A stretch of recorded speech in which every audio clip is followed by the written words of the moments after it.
Thank you, Gabriel. First of all, I want to say thank you so much for all of you being here, and also to my dear friend, Dr. John Guy, who is the curator of this exhibition, and who personally invited me here to speak at this exhibition, but he has gone to Victoria Albert Museum right now. So it's like, but Vaishnavi's here, so, which is good. So I also used to be the head designer here at the Met for close to 5 years. And so I had the honor of working with 17 different curatorial departments and 10 different development teams, and working on all sorts of different exhibitions, designing merchandise, and it was a wonderful experience being here. For me as an artist, I went to design school, I went to Parsons, and for me it's art and design is what connects us all. It is what that connects me also to the divine. I'm also the child of a Hindu temple builder. My father built 3 Hindu temples in the United States, including the very first one in Flushing, New York. But that was long before I was born. He moved out west, married my mom, and I was raised in the Shiva Vishnu temple in Livermore, California. So for me, it's like household gods is because it's a personal relationship with the divine.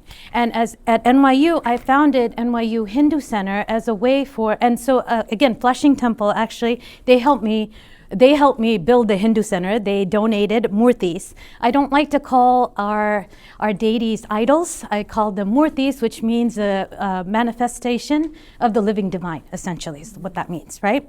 So we have a lot of artwork, and Hinduism has no historical founder. We have no historical founder. We have no one text. We have many different ways of doing things, and that's the beauty of Hinduism, is its diversity. We have many different texts. We have many different ways of practicing this ancient faith, because it's a living faith tradition. It's the oldest living faith tradition in the world, continuously practiced for thousands and thousands of years. And so there's always something new to learn. It's like we vary by language, we vary by community, we vary by family, we vary by individual practice as well. For me, because I'm an artist, I have been drawing Hindu art prints and collecting Hindu art since I was a child, like going back and forth to India to visit relatives or whatnot. I have a huge archive, actually, of Hindu art prints. And, you know, I actually found a funny picture of me learning painting in France when I was 16, drawing a Rama actually over there, right? Totally emo, listening to Smashing Pumpkins. So it's like, that was me. But for me, see, and I'm going to take you on a journey here through these prints for you to understand the spiritual significance behind why certain deities look the way they do. And also this video is incredible. This is such a beautiful video because, see, household gods, the reasoning behind this is that we have a very personal, Hindus have a very personal relationship to the divine. We have so many different artworks and so many different deities because it's like there is also this concept of Ishtadevam. Ishtadevam means the one that you choose, or who chooses you in a way, right? And Hinduism is the only faith that you can see the divine as an almighty father, as an almighty mother over there, as your child, as your beloved, as your best friend, as your brother, as your sister, even your lover. That's the beauty of this faith. And so when you have pictorial depictions, it's they've written here darshan, right? To view the deity. It's a way to connect your heart, to connect your love for the divine. And this video, we'll start with this video here. I love this video because it's like they've given so many different types of puja room. So puja means ritualistic prayer, essentially, right? A puja room is basically a room where you keep all your deities and all your devotional items. And this video here has north, south, east, west. It has it has examples from different temples, North Indian temples, South Indian temples, as well as temples from the United States, all across India, from Nepal. So you can see the diversity of traditions itself in here. And the biggest difference between a North Indian temple and a South Indian temple. South Indian temples, the murtis there are usually black granite, right? Because there's high flown rituals that happen. And black granite statues, or murtis, excuse me, they can take a lot more of ritualistic practice, meaning like a ritualistic bathing, fruits, honey, everything being poured on them. North Indian way of worship are made of marble, and marble erodes quickly, right? So it's less ritualistic there. And plus they also have a Islamic influence as well too. So that's why you see the marble murtis there. And the temple that I was raised in Livermore, California, we have both South Indian deities and North Indian deities as well too. And North Indian deities, you can see as we take a walk around, I'll show you the difference between those two. And so, so for me, it's like I learned about, since my father, I was raised in temple, and I'm also trained in these rites as well too. So I know how to take a 1 hour puja and condense it to 15 minutes because no one has attention span these days, right? So it's like these rituals also are a way of getting closer to the divine as well too. So the first one that we will talk about is this painting here. So Lord Ganesha, he's the most recognizable of Hindu deities. I'm sure most everyone has seen Lord Ganesh before because he has an elephant head, right? And so that's what makes him so recognizable, because of his elephant head. But there's a deep spiritual significance behind why he has an elephant head, why he has such a large stomach as well too, and how can an elephant ride a mouse too, which seems odd for folks, right? So he is also Omkar, the first sound of creation, so that's why there's Om. I love that this painting has been put in the front of this exhibition, because no matter what, so the three main deities of Hinduism, or three schools of Hinduism, I'll put it, there's either Lord Vishnu and his avatars, who's blue, we'll see here, Krishna and Rama being the most popular, and then you have Lord Shiva and his family. Ganesh is Lord Shiva's son, and then you have Shakti worship, which is the goddess, right? So back to Ganesha and his elephant head. Okay, the spiritual significance behind Lord Ganesh is that he has such a large stomach because all of creation lives in his stomach. And an elephant never forgets. He has huge ears to listen to his devotees' problems. And an elephant's trunk is so sensitive that it can pick up the hardest things in life, but also the most delicate things in life too, which relates to what human life is. Human life, you have difficulties, and then you also have happiness and different experiences in life, right? And so huge ears to listen to your devotees' problems. The right hand in the back, a noose to pull your problems towards you, and an axe on the left hand to cut them off, and also your right hand blessing to bless you. And the sweets, no, he's not just a sweet eating deity. The sweet represents the reward for your for your devotion, essentially. And he rides a mouse because a mouse is your ego. The divine is so large that it quells your ego like this. That is the spiritual significance behind Lord Ganesha. And if you go to the Chola bronze section over there, in that gallery over there, you'll see my absolute favorite Ganesha from the Chola dynasty from the 13th century, and he is sculpted in such a way that he represents a divine child as well too. And see, that's the beauty of it. Like I said before, you can see, and the deities most that are depicted as a child is Ganesh, is baby Krishna, and baby Murga over there too. So those are the three major ones that are depicted most popularly as children. And here in this exhibition with the prince, you're going to see Raja Ravi Verma. Raja Ravi Verma is probably the most well-known Indian painter of all time. He was born in a royal family in Kerala state. So India's like this is Kerala state, this is Tamil Nadu, this is where my family is from.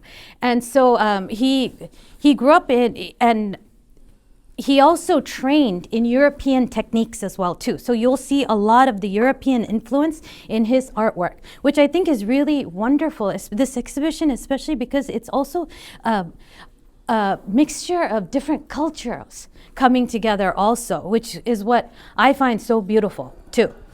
So shall we walk from Ganesha, and we're going to go over here this way, you guys? I'll take you over here. So this is a Krishna section here. So Lord Krishna is the eighth incarnation of Lord Vishnu to earth, right? So Lord Vishnu is supreme consciousness. Anywhere you see blue, you know it's Krishna, you know it's Vishnu, because blue is endless like the skies and like the ocean.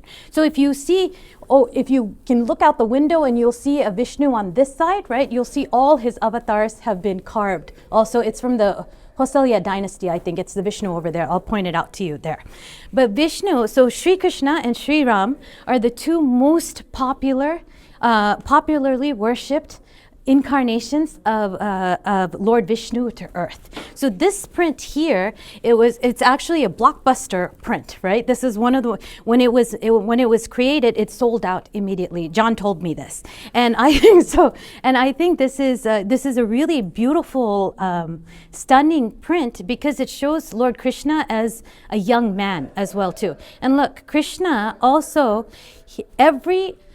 every point of his life is celebrated as well too. He's celebrated as a baby over here. You'll see he's celebrated as a young man. He is celebrated as the king, and he's celebrated as the author of the Bhagavad Gita also. A lot of you are probably familiar with the Bhagavad Gita, this well-known Hindu scripture to the West, thanks to the Hare Krishna movement, essentially, right? So it's like a traditional Hinduism. We like temple worship. We don't.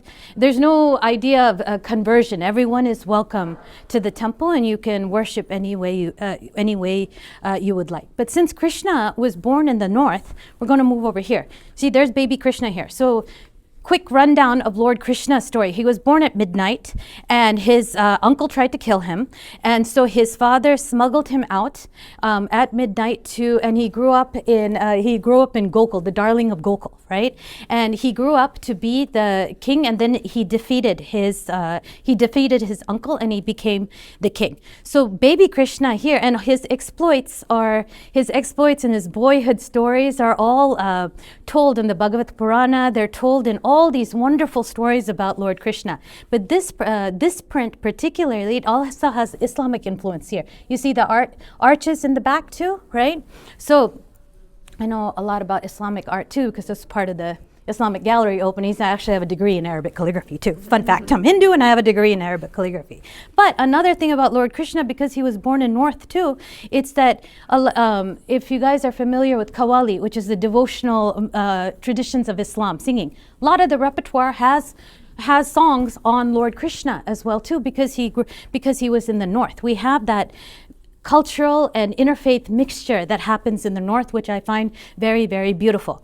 Now this painting here, a lot of people I've noticed tend to, I wouldn't say, they're like, what is going on? And they're a little perturbed by this, right? But basically, this is one of the stories that happens when Krishna is born, and his uncle, the evil uncle Kamsa, is trying to kill him. He sends a demoness, that's who's here, right? And she poisons her breasts, and she goes to the baby Lord Krishna and tries to suckle him, right?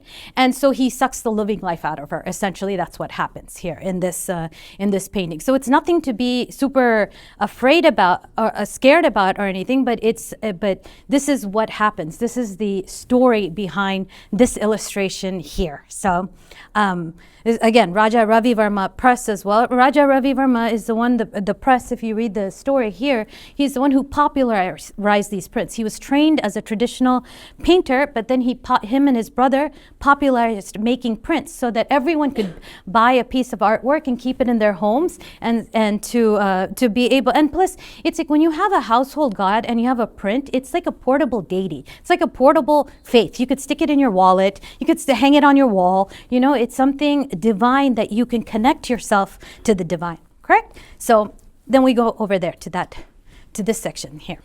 This is the romance section over here. This is what I call it, the romance corner here, right? Because if you look at these paintings here, this is Raja Ravi Verma's paintings here, is that look at the European influence of these paintings, how beautiful it is. It kind of reminds me of Pierre-Auguste Cot, The Spring and the Storm, that are in the European wing gallery, or not, but this piece here is Vasudeva holding the baby Krishna.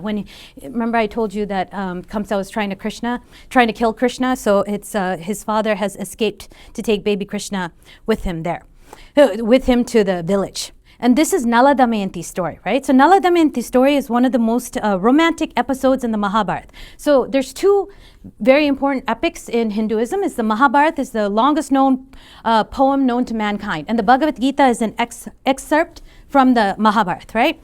And then you have the Ramayanam, which is the story of Lord Rama. So Mahabharata is a story of kings and queens, essentially.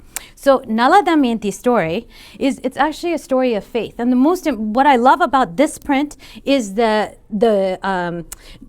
ripped part of her dress up here, right? Because there's an important aspect of why her dress is ripped, right? So Nala is a very handsome king, and Damayanti is a beautiful princess. And they fall in love with each other, and through a swan, actually. A swan is a go-between, right? Because he lives in the north and she lives over here. And so they have a swayamvara. A swayamvara back in the day, like the women chose their husbands. So they had, so a swayamvara means that the princess, all the men line up, and the women the lady goes down the aisle, and then she chooses who she wants to marry or whatnot. So there were 4 gods who also wanted to marry Damayanti because they heard about her beauty or whatever. But she had already fallen in love with Nala, and Nala was her chosen lord or whatnot. And so during the swayamvara,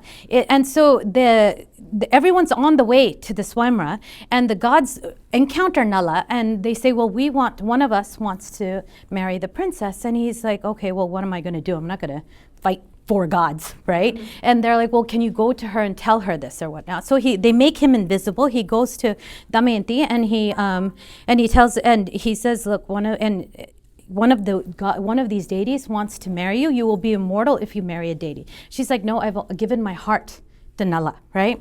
And so he hears that, and so the gods also hear that. And so Damayanti also worships God, and she says, look, I've given my heart to Nala. This is the prince that I want to marry or not. Please help me with this. And so she says this because she sees 5 men who look exactly like Nala, right? And she prays to God, which one is the real Nala? And then she looks closely and she sees that 4 of them have their garlands are fully fresh, one's is faded. Their eyes don't blink, his eyes blink. Their feet his feet don't touch the ground, his feet touch the ground, their feet do not touch the ground. So she knows exactly which one is the mortal Nala, and she garlands him, and they get married. And so the gods are very pleased with her devotion, with his devotion. They give him a boon, saying that he will be an excellent chef and a horseman as well too, right? Random, I know, right? But we get to the story, we'll tell you, right? But on the way back, poor Nala, on the way back from this, an evil spirit, Kali, is there, who is also feels slightened that he didn't get chosen as her husband, so he decides to possess Nala, right? And he decides to create havoc on Nala's life. So they're happily married, but then since his possession with this, he decides to play a game of dice. Nala plays a game of dice with his younger brother. He loses his kingdom, he loses his wife, he loses his children. So they're banished to the forest, and they just have their one garment each, right? He has one garment, she has one garment. And they send the children to her father's house or whatnot. And so then he sees a bunch of birds, and they're so hungry, he needs to trap something for dinner. So he takes off his garment and to catch the birds, and the birds take off with the garment. So now he's naked. He has no clothes, right? And so it's like they fall asleep out of exhaustion, and in the morning he sees his wife. He's like, she would be so much better off without me. I'm just going to leave. So he tears a piece of her garment. He tears the top half of her garment off, and he takes off, right? And he abandons her. And so she wakes up and she's like, okay, where'd the rest of my dress go, right? And where'd my husband go? But eventually she finds her way back to her family or whatever. She's reunited. Poor Nala goes through so much difficulty because he's possessed by the spirit, and he's wandering in the forest, and he meets and he saves a snake from the fire, right? And the snake bites him and turns him into a totally ugly man now, right? And so he's like, great, right? And so the snake's like, no, I'm only doing this to teach you a lesson. When you want to change back, you will or whatnot, right? So now Nala finds employment with another king or whatnot. And Damayanti has found her way back home. So since Nala has the gift of being a good horseman and an excellent chef, the stories about this kingdom reach Damayanti, and she's like, is this my long lost husband? She's like, I'm going to do another test. I'm going to remarry, and let's see if he'll come or whatnot, right? Because there's no way somebody can make that distance from where that king is to here unless they're an excellent horseman, right? So she decides to get remarried, and Nala is like, he's distraught. He's like, she wants to get remarried or whatever, but the king that he's working for wants to marry Damayanti. And so they go towards Damayanti's kingdom, and the king that he's working for teaches him the game of dice, and he teaches him horsemanship or whatever. And so when they get to the kingdom, they're reunited. Damayanti sees that this is Nala, and Nala changes back into who he was, and apologizes. I was troubled by this evil spirit, and that's why this is what happened. And he re-challenges his brother in the game of dice. Now he's good at dice, right? So he wins his kingdom back, he wins his everything back, right? But he forgives his brother too. There's a lot of forgiveness in Hinduism too. But that's why I love this, because this artist has so beautifully captured the ripped piece of clothing here too, which is quite central to this theme of this story as well too. Okay, we continue this way to the family corner here. But see that Vishnu here, over here in this corner, you will see the 10 avatars of Lord Vishnu carved on this. So on this side, you'll see, right? Oh, sorry. Mm-hmm. Yeah, there's always a window here. Mm-hmm. So this is what I call the family corner here. This is another painting that, this is also another Raja Ravi Verma painting, and both are Raja Ravi Verma paintings, but a lot of people get upset by this too, because they see Lord Ganesha with 2 wives, and a lot of folks get a little peeved or whatnot, like how can Ganesh have 2 wives, because he's very much known as a brahmachari or a celibate deity, especially in the south. But the thing is, this is Siddhi and Buddhi. Some traditions, like I said, Hinduism varies by belief system. Some traditions have Siddhi and Buddhi, which are what do you call it? Wisdom and enlightenment as well too. But guess what? I just came back from Japan in last October, right?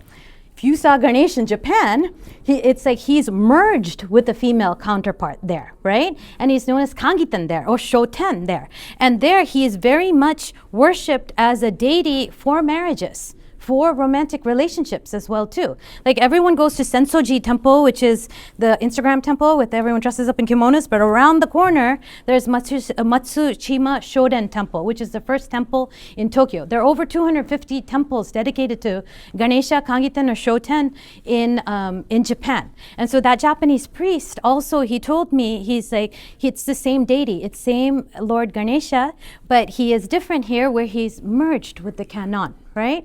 And so it's and I think that is a very beautiful depiction of Lord Ganesh also. He can be a brahmachari, the singular one, the one who is celibate, but he can also be a married one with a family as well too. And so this one is Gajalakshmi, right? So Lakshmi is, we'll talk more about Lakshmi over there in that corner, but this is prosperity also, with the 2 elephants that shower her with water.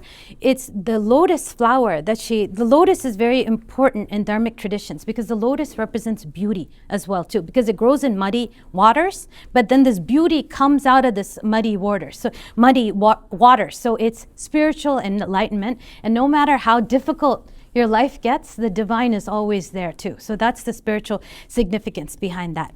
And so this is the family. I actually have something to show here. I want to show you guys this. Maybe you know what? I can hold these. So I took this from my grandparents' house. I take a lot of things from my family's house in California, right? But this is also probably the same time or earlier. Look how different Shiva, see, Shiva got a cool mustache going on over here, right? And he's clean shaven over here. But Nandi here is the same depiction, and also Ganesh here also is in the same position as well. And Parvati, his mom, she has a crown. She doesn't have a crown here. And the thing is, also in South Indian traditions, Nandi also, he's not just a bull, he is also a living saint as well. He's always placed in front of Lord Shiva, because that's your spiritual yearning towards the Lord as well too. And there's a beautiful ritual in South Indian temples where Lord Nandi, it's in front of the Shiva sanctum. You look between Nandi's two horns towards Lord Shiva, and you can whisper in his right ear your wishes and prayers towards Lord Shiva. And I love this because look at the European influence of this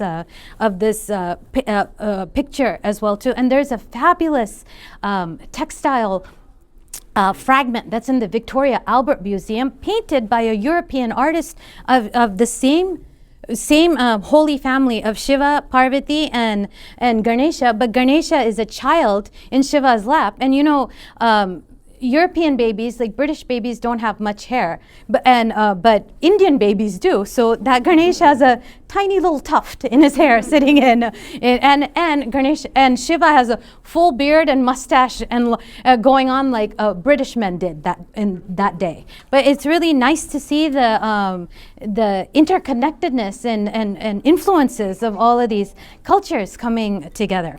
And so this is so I wanted to show you guys this, that it was just so interesting that this is that I have this. Yeah. Mm-hmm. So the difference, is it due to artistic license, or is one north and one south, or?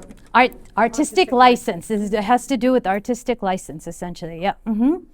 And then here, this is the Rama. So Lord Ram is the seventh incarnation of Lord Vishnu to earth, right? And this is Rama's family. So there's Rama, his four brothers. Lakshmanan is shown in blue here because he's the one who went in exile with him. So that's why he's shown as divinity blue, and Hanuman here, and Sita. And so Rama Pattabhishekam, also the coronation of Lord Rama also. So Ram Navami is the largest festival, and Diwali as well. So Diwali that most of you might be familiar with. But Ram Navami is Lord Rama's birthday, and Pattabhishekam is the coronation of Lord Rama.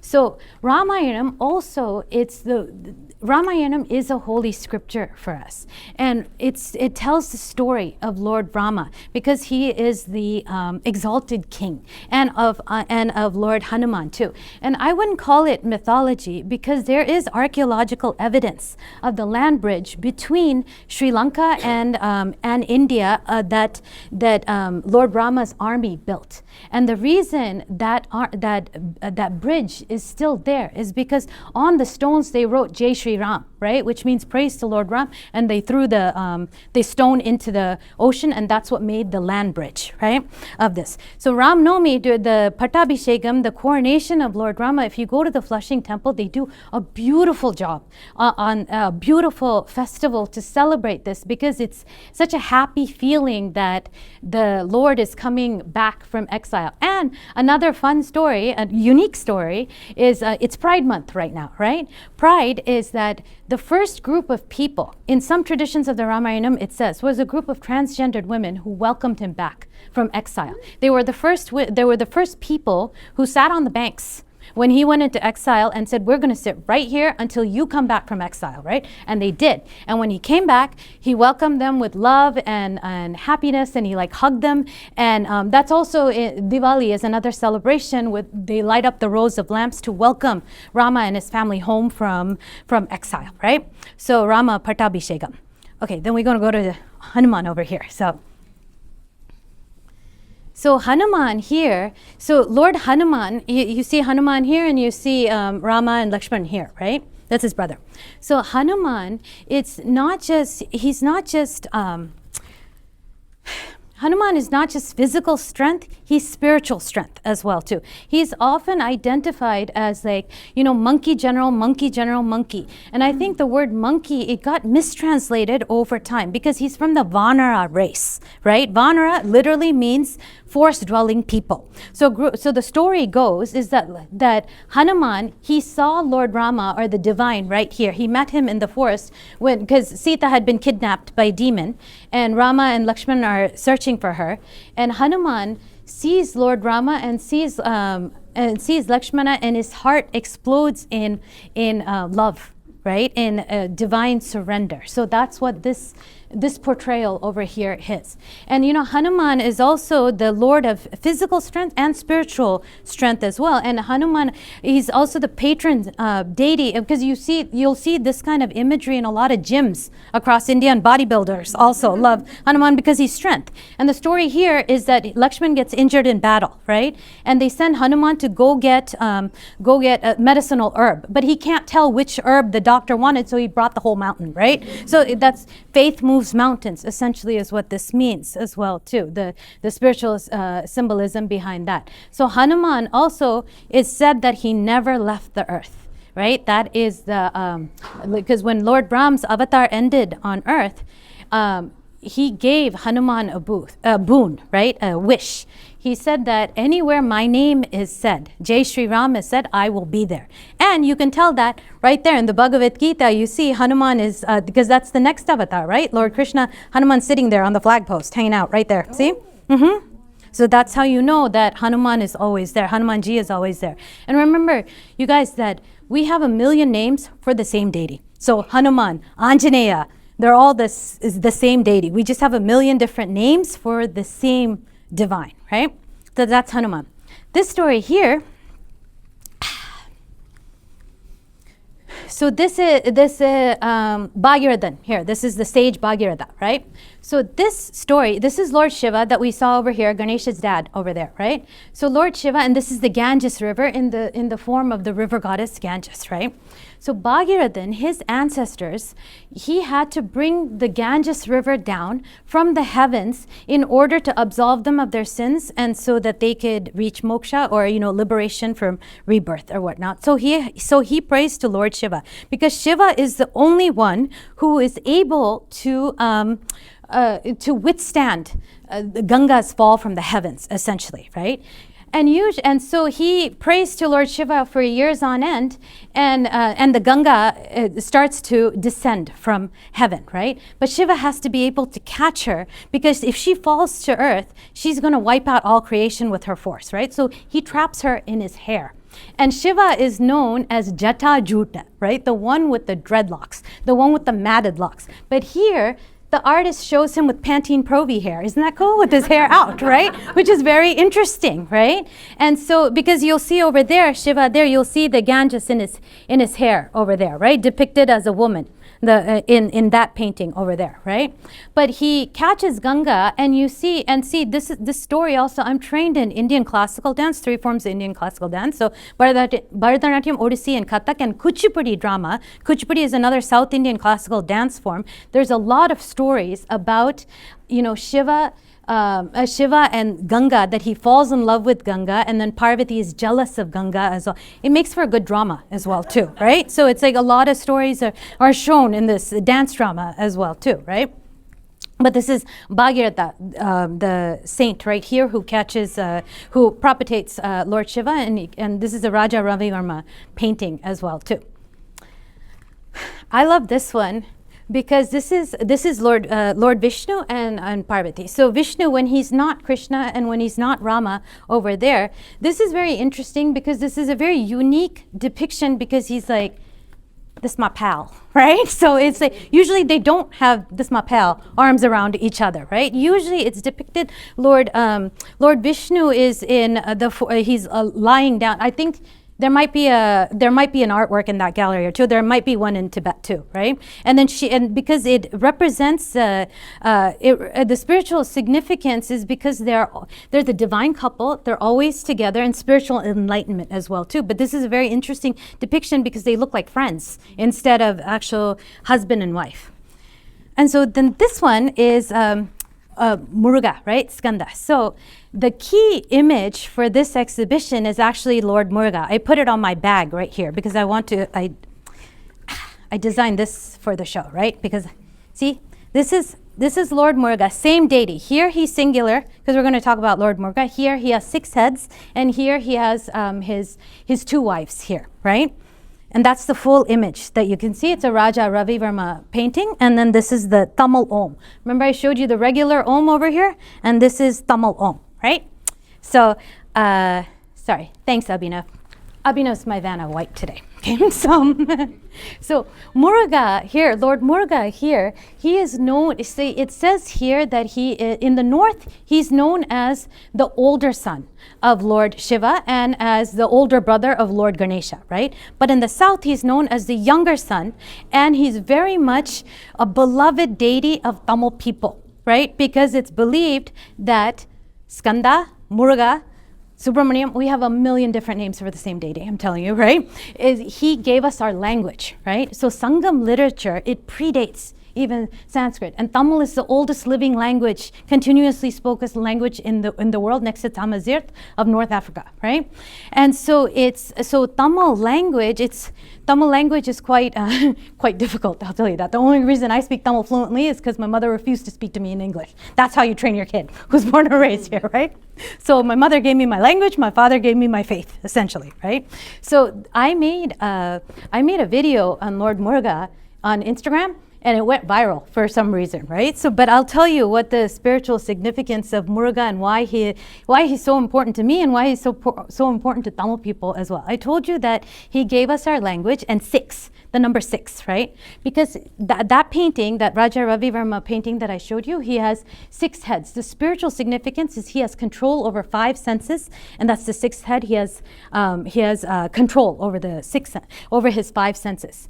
Also, he is known as the warlord. He was born to slay a demon, but instead he forgave the demon. And so the demon, half of him became the peacock and the other half became the rooster that is on his flag too. So he is the great forgiver as well. And so when Muruga was born, when Lord Muruga was born, he was born from the 6 sparks of Lord Shiva's head. Shiva, I showed you over there, right? So technically only Shiva's kid, not Parvati. Parvati had nothing to do with it, just Shiva, right?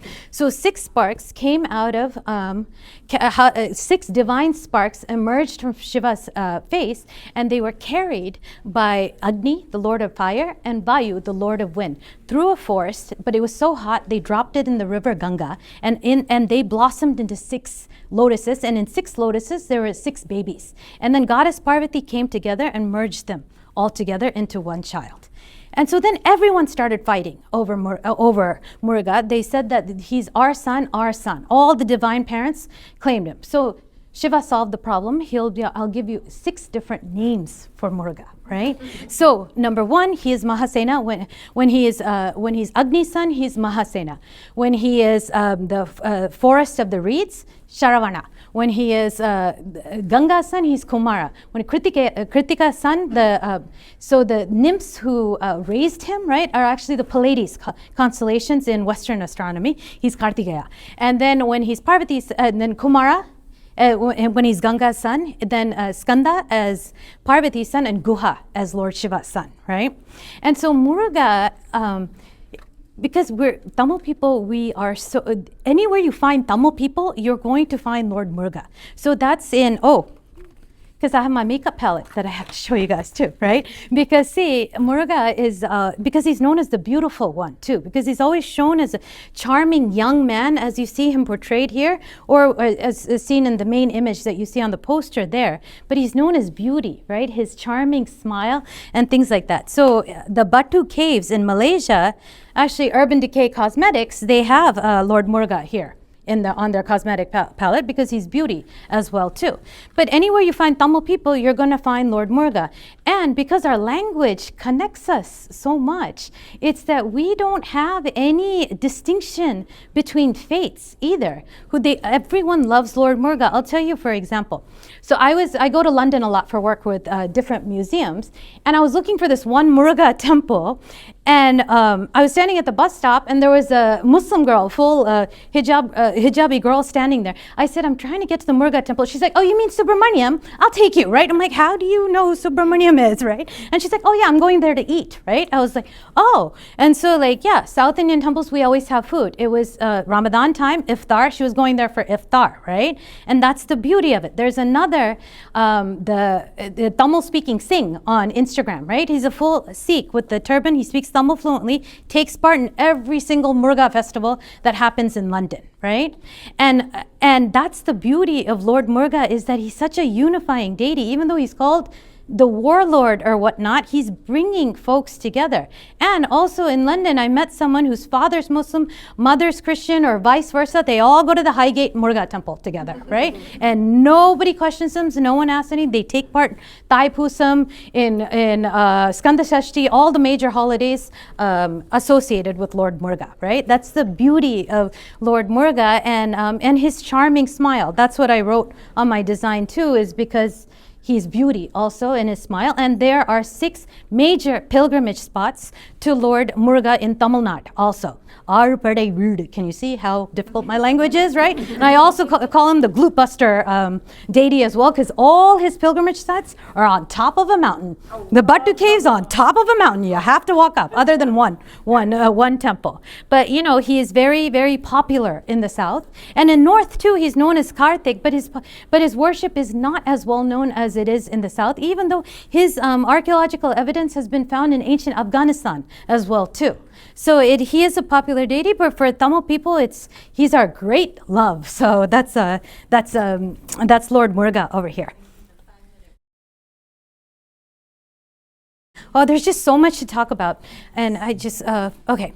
So this is the Devi section over here, right? So this whole section is in praise of the Devi, the feminine divine as well. So this is one of the most famous prints of Raja Ravi Verma as well. I think almost every Hindu I know probably owns one of these and probably owns one of those, right? The Bhagavad Gita, that's over here, right?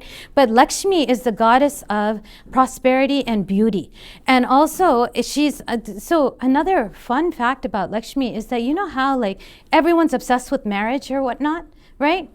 She controls the finances. It's not a male, it's not Vishnu. And she's always shown as singular as well too. Rarely do you see like historical depictions of goddess Lakshmi with her. You see depictions of Shiva and Parvati together all the time like this, because they represent family, right? But you never see, you see less depictions of Vishnu and Mahalakshmi. And also at the temple, there is a special, there's this special ceremony that Vishnu is allowed only once a year into Lakshmi's sanctum, right? They do a whole elaborate ritual to include that in. But the thing with all of these deities as well too, sorry, I only have 5 minutes or else I could tell you everything about this, is that the feminine divine also, we worship her as a divine mother, we worship her as your best friend, and then the Mahavidyas that you see here, right? They're tantric goddesses. Tantra also is one of the most misunderstood and misappropriated aspects of Hinduism as well too. Mahavidya means great wisdom as well too. So these goddesses also reveal themselves to you. So they can come to you as a divine mother, or as your friend, or as your guide, or any different aspects that you see a woman also. And also feminine divine, you see these different depictions, because like women in general, we're not always a benign Parvati, you know, we're not always a chill way. Sometimes we do get angry. Sometimes we do have to go protect our families. Sometimes we have to go work and bring home the bacon, right? So all these are like depictions of the goddess as well too. And here I wanted to show you this one. You see, this is an optical illusion here. You can see Nandi here, Lord Nandi, and you can see the elephant, that both their heads are combined here. It's a trompe-l'oeil effect here. And it's also carved in a lot of South Indian temples as well too. This is very popular depiction. But this is Goddess Lakshmi here giving dhyanam, or giving wealth and food and grains to the Holy Family. And another fun fact, because it is Pride Month, I have to show you Lord Ayyappan too, right? Because we do have a deity who has 2 fathers. Vishnu and Shiva's son here, right? Because Hinduism celebrates all forms of love. In essence, the faith is about love. It's about equality of all different ways of being, all different ways of expression as well too. But this also, I took it from, I think, my paternal grandfather's house, right? So this is also a very old print here.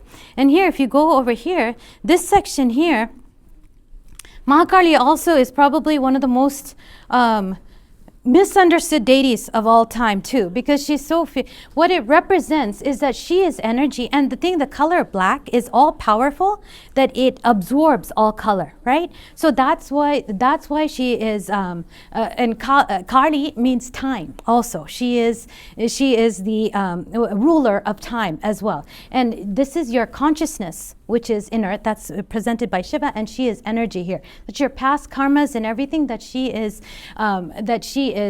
freeing you from, right? And also in a lot of tantric practices as well too, you see goddesses that sometimes have skulls around their necks, or they're depicted with disheveled hair or whatnot, because it's also the spiritual significance is, even if something is physically disturbing or ugly or whatnot, being able to control your senses, being able to overcome that leads to enlightenment, right? And so these traditions are all over here from, and Bengal and Orissa states have this beautiful tradition of goddess worship, especially during Navratri time, which is the festival of goddesses that come in October. They build these like giant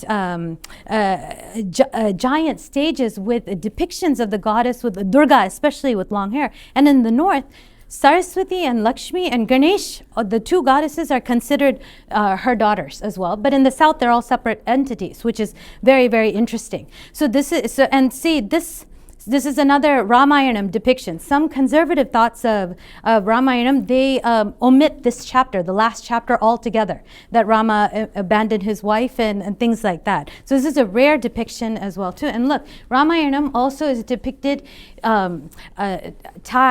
Thailand, Cambodia, Vietnam, Laos, they all have their versions of Ramayanam as well too. So if you go to the galleries downstairs, you're going to see different depictions of Lord Ram as well too.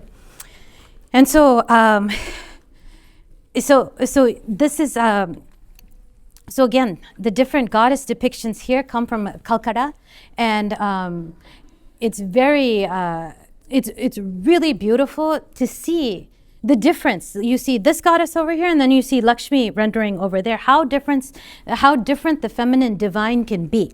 And so I think I have like 2 minutes, so I just quickly show you everything. So this book is extremely important because it was done for a missionary, right? So it came down to us almost intact. And they're going to change the picture. This is Murga again here too.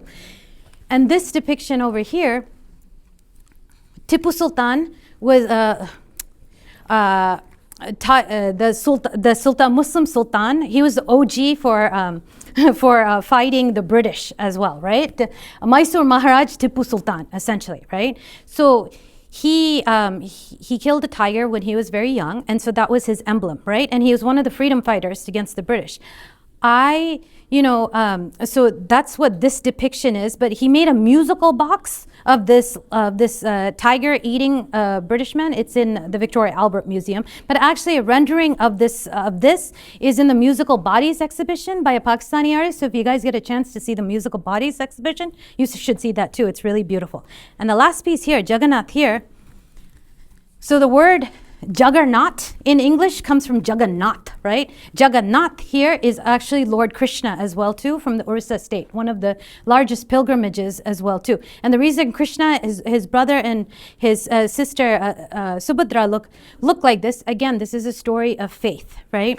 There were two devotees who were so devoted to Lord Krishna that they fought over who gets to make his image or whatnot. So a neem log, when a very holy tree was pulled from the ocean, and a divine voice, Lord Krishna's voice, was heard that only if you bring my two devotees to pull the log up together is it going to work. So they both pulled this log out, and then the divine architect, Vishwakarma, came to carve the deities, and he said, I don't want to be disturbed. Right? He's like, no, disturb. I'm going to lock myself here and disturb. But the queen was so impatient that she opened the door while he was working. Never, ever, mess with an artist's work is all I'm saying, right? And so it ended up unfinished like this, right? So that's what the depiction, and every 9 to 14 years, they recarve these images, but it's a huge pilgrimage that happens in Orissa, that they pull these giant chariots with these three images on them, and it's really, really beautiful.